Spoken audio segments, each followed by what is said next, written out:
Hi friends, welcome to yellow rice cooking channel.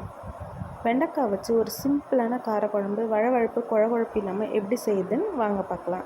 வானலியை அடுப்பில் வச்சுட்டு தேவையான அளவு எண்ணெய் விட்டுட்டு கட் பண்ணி வச்சுருக்கிற வெண்டைக்காயை அது கூட சேர்த்து நல்லா வதக்கிக்கோங்க. வெண்டைக்காய் ரொம்ப வதங்கணும்னு அவசியம் இல்லை, ஓரளவுக்கு வதங்கினாலே போதும்.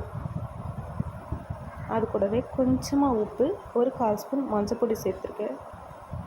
வெண்டைக்காயில் உப்பு போட்டு வதக்கும் போது அது குழம்புல ஒரு நல்ல டேஸ்ட் கொடுக்கும்.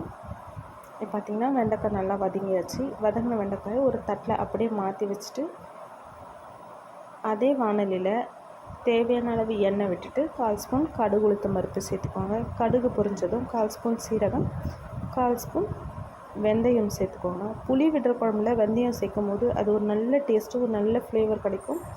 இது கூடவே குட்டி குட்டியாக நறுக்கி வச்சுருக்கிற 2 வெங்காயத்தை அது கூட சேர்த்து நல்லா கலந்து விட்டுக்கோங்க.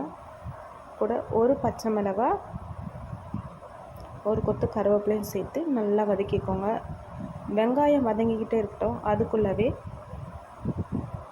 2 தக்காளி, 2 சில்லு தேங்காய், 4 பூண்டு பல், ஒரு துண்டு இஞ்சி, இது எல்லாத்தையும் மிக்ஸி ஜாரில் சேர்த்து நல்லா ஃபைன் பேஸ்ட்டாக அரைச்சி எடுத்துக்கோங்க. பார்த்திங்கன்னா வெங்காயம் நல்லாவே வதங்கியாச்சு.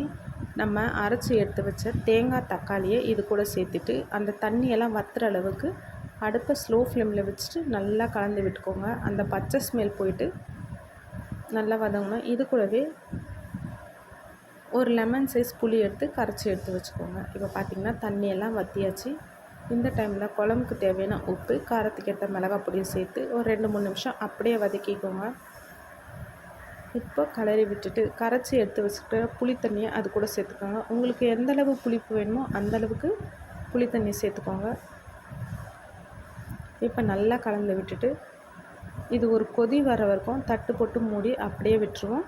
இப்போ பார்த்திங்கன்னா ஓரளவுக்கு குழம்பு கொதிச்சாச்சு. இப்போது நம்ம வதக்கி எடுத்து வச்சுருக்குறோம் இல்லைங்களா, அந்த வெண்டைக்காயை இந்த குழம்புல சேர்த்துட்டு ஒரு 10 நிமிஷம் அடுப்பை மீடியம் ஃப்ளேமில் வச்சுட்டு அப்படியே விட்டுருவோம்.